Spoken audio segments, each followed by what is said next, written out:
존 존스가 본인 특유의 그 다양한 무기를 통해서 잠식을 해서 판정승을 가져가지 않을까 예상을 해봅니다. 뭐 틀릴 수도 있어요. 뭐 틀리면 뭐 어쩔 수 없지, 뭐 어떻게 뭐 제가 다 맞춥니까? 예. 네, 오늘 이제 경기 분석, 경기 예상을 예측을 준비해 왔는데 UFC 285의 메인 이벤트죠. 존 존스와 시릴 간의 헤비급 타이틀전을 준비해 왔습니다. 일단 존 존스 같은 경우에는 라이트 헤비급 챔피언 출신이죠. 이미 라이트 헤비급에서 세운 업적만으로도 레전드 반열에 올라서 있는 파이터고요. 근데 이게 존 존스가 2011년도 처음에 챔피언에 등극했을 때부터 계속해서 본인의 그 헤비급 월장에 대한 떡밥은 뿌리고 다녔었어요. 하지만 뭐 구체적으로 뭐 실현이 되지는 않았었죠.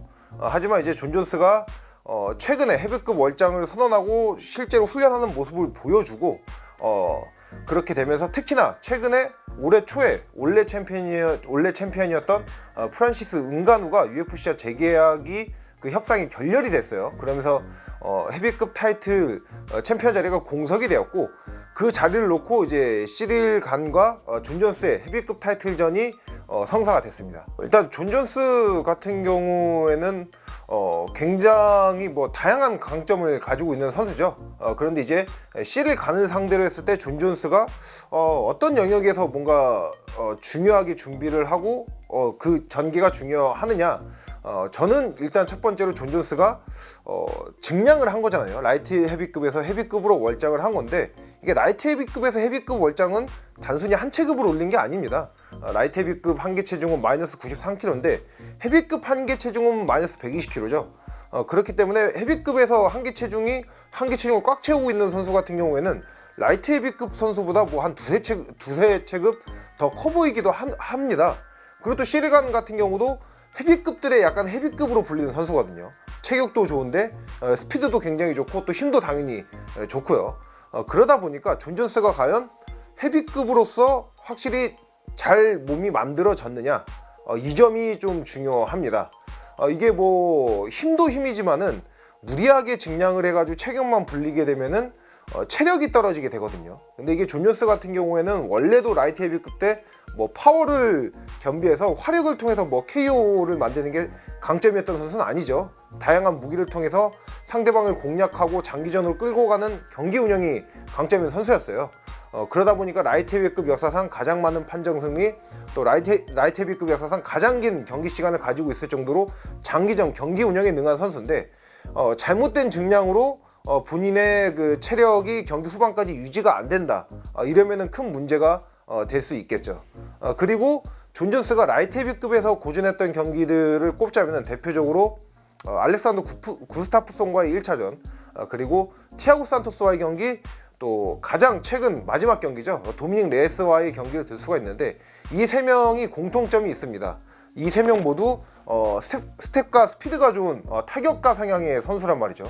근데 또 시릴간 하면 또 뭡니까? 탈 헤비급의 굉장히 스킬풀한 타격가이면서 스피드까지 겸비를 하고 있거든요. 그렇기 때문에 존 존스가 과연 본인 그 시릴간의 그 스피드와 민첩성에 대한 대처가 얼마나 되었느냐가 중요합니다. 물론 뭐 라이트 헤비급에서 시릴간보다, 특히 티아고 산토스 같은 경우에는 시릴간보다 스피드에선 이점이 있었으니까 경기 중에서 시릴간의 스피드가 그렇게 뭐 적응하는데 어렵진 않을 수도 있어요. 그런데 시릴간 정도의 파워를 갖추면서 스피드가 있던 선수와는 해본 적이 없죠. 그렇기 때문에 이제 존 존스가 옥타곤에서 시릴간의 그 파워를 겸비한 스피드를 만났을 때 어떻게 대처하느냐가 중요하다고 생각됩니다. 일단 시릴간 같은 경우에는 존 존스가 가진 무기 중에서는 레슬링을 가장 경계를 해야겠죠. 프란시스 은가누와의 경기에서도 결국에는 타격에선 시릴간이 좀 더 나은 모습을 보여줬어요. 근데 결정적으로 레슬링, 그래플링 영역에서 밀리면서 패배를 한 거죠. 또 제가 이 말씀을 드리면은 그래도 이게 은가누가 그 말도 안 되는 무지막지한 힘으로 뽑아서 넘긴 거기 때문에 아래 체급에서 올라온 존 존스와는 이건 좀 다르지 않냐, 이렇게 반문하실 수가 있어요.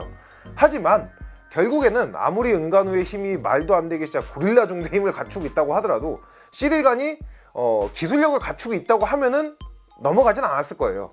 그 말인즉슨 기술이 부족하다는 거죠. 또 이렇게 되면은 그 은가누의 그래플링과 존 존스의 그래플링을 비교했을 때, 그러니까 은가누의 힘과 기술, 또 존 존스의 힘과 기술을 종합해가지고 그래플링 능력치를 비교하면은 존 존스가 은간호보다 나면 낫지 뒤떨어지진 않아요. 그러다 보니까 이게 시릴 간이 얼마나 그래플링 영역이 성장했는지가 중요하죠. 시릴 간의 헤드 코치인 뭐 페르난도 로페즈 같은 경우에는 은간호전이 끝나고 나서 다게스탄에서 레슬러들을 초빙해가지고 지금 엄청난 훈련을 하고 있다 이런 말을 하긴 했습니다. 근데 이게 중요한 게 시릴 간이 최근 한 인터뷰에서 얘기를 한 게 본인이 시합이 잡히지 않으면은 그렇게 훈련을 열심히 안 한다고 해요. 이게 그래플링 영역이라는 게 지금 그러니까 은간호전이 끝나고 지금 존 존스와의 경기가 약간 1년 정도 텀이 있었거든요. 1년이라는 시간 동안 그 초빙한 다케스탄 레슬러랑 계속 지지고 볶고 굴러도 이게 늘까 말까 한 건데 인터뷰에서 이렇게 열심히 안 한다 이렇게 하면은 경기장에서 좀 한번 옥타곤 위에서 그 시릴 간의 그래플링 능력치가 얼마나 성장했는지가 또 중요할 것 같습니다. 일단 또 이게 시릴 간이 뭐 앞서서 그래플링도 얘기는 했지만은 존 존스의 킥에 대한 대처도 굉장히 중요합니다. 아무래도 헤비급 특성상 키커가 별로 없어요. 킥을 잘 쓰는 선수가 없단 말이죠. 물론 시릴 간이 볼코프라는 가라디카 선수, 킥을 잘 쓰는 2m의 장신의 선수와 경기를 한 적은 있습니다. 그때 이제 뭐 시릴 간이 선보였던 전략은 아예 볼코프의 본인의 스피드와 스텝을 앞세워서 볼코프의 킥거리 밖에서 경기를 운영을 하는 걸 들고 왔거든요. 근데 이게 물론 볼코프가 존 존스보다 신장은 더 크다고 하지만은 엄밀히 말해서 킥거리 자체는 존 존스가 좀 더 깁니다. 볼코프는 약간 찍어 차는 킥을 활용하면서 킥거리가 그렇게 길진 않거든요. 근데 존 존스 같은 경우에는 뭐 오블리크 킥이라든지 본인의 그 다리 리치를 10분 활용하는 그런 킥을 활용을 하기 때문에 여기에 대한 그 시릴 간의 대처도 굉장히 중요해요. 오히려 앞서 말씀드렸던 그래플링 영역에서 밀리는 것보다 시릴 간이 존 존스의 킥 싸움에서 밀리게 되면은 이건 진짜 답이 없어집니다. 시릴 간이 타격만큼은 존 존스보다 좀 더 나은 모습, 공방전 수준의 경기가 이루어져야 되거든요. 그런 만큼 시릴 간이 또 존 존스의 킥에 대한 대처가 얼마 정도 되었는지 또 어떤 모습을 보여주는지가 중요합니다. 만약에 이 경기에서 피니시가 나온다면은 시릴 간이 승리를 하게 될 것이라고 생각을 되고, 그러니까 시릴 간이 피니시를 하게 될 것이고, 만약에 경기가 판정까지 간다? 그러면은 이 존 존스가 승리를 할 거라고 저는 생각을 합니다. 결국에 시릴 간이 뭐 존 존스를 상대로 우위를 가져간다고 하는 거면 당연히 타격적인 부분이겠고요. 그렇다 보면은 시릴 간의 그 스피드하고 파워풀한 타격을 존 존스가 5라운드 끝까지 버텨낼 수는 없다고 생각을 해요. 그렇기 때문에 결국에는 시릴 간 타격에 밀리면 존 존스가 피니시를 당할 거라고 생각이 되고, 또 존 존스가 뭐 시릴 간에 또 어느 정도 우위를 가져가더라도 피니시하기는 쉽지 않아 보입니다. 존 존스가 원래 뭐 라이트 헤비급에서도 파워가 있던 선수는 아니었으니까요. 그렇기 때문에 타격에서 당연히 뭐 시릴 간을 KO시키긴 어려울 거고, 또 그래플링 영역에서 재미를 보더라도 시릴 간이 그러니까 그 레슬링 그 디펜스가 좀 약하다 뿐이지 주짓수 스킬이 그렇게 부족한 선수는 아니에요. UFC에서도 서브미션 승리가 2개일 정도고, 이 얘기인즉슨 그래플링 디펜스, 그러니까 주짓수적인 능력을 갖추고 있다는 거거든요. 그렇기 때문에 뭐 존 존스한테 그래플링에 밀리더라도 피니시는 안 당한다고 저는 생각을 합니다. 근데 여기서 결국에 중요한 건 그래서 과연 누가 이길 거냐 이렇게 생각을 하실 텐데, 저 같은 경우 이게 존 존스가 아무래도 그래도 승리 가능성이 좀 더 높다고 저는 생각을 합니다. 이 존 존스와 시릴 간 경기가 잡혔을 때 특히 존 존스를 좀 싫어하시는 분들, 존 존스 이거 임자 만났다, 차라리 은간호처럼 힘만 있고 기술력이 떨어지는 것보다 힘이 어느 정도 있으면서 기술력 있는 시릴 간이 이거 존 존스 진짜 반 죽여놓을 수 있다, 이거 존 존스 이거 한번 혼나봐야 된다, 이런 말들이 많이 나왔거든요. 근데 이게 저는 개인적으로 존 존스가 힘에서 밀릴 거라고 생각을 하지 않아요. 헤비급 챔피언까지 지냈던 다니엘 코미오도 존 존스와의 경기가 끝나고 나서 얘기했던 게 다른 것보다 힘이 정말 무지막지하게 세서 놀랐다고 얘기를 했거든요.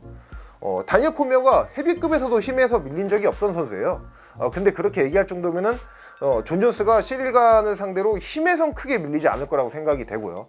가장 중요한 부분은 무엇보다 그러니까 양성수 그 경기에서 가장 중요한 건 존 존스가 과연 체격을 키운 만큼 이것 때문에 체력적인 문제가 발생이 되느냐 안 되느냐, 이게 중요하다고 생각이 됩니다. 이 뭐 체력적인 면에 있어서 큰 문제가 없다면 저는 존 존스가 본인 특유의 그 다양한 무기를 통해서 잠식을 해서 판정승을 가져가지 않을까 예상을 해봅니다. 뭐 틀릴 수도 있어요. 뭐 틀리면 뭐 어쩔 수 없지, 뭐 어떻게 제가 다 맞춥니까? 예. 그렇게 예상을 해봤고, 또 다음 시간에도 또 재밌고 유익한 내용으로 찾아뵙도록 하겠습니다. 렛츠 댄스.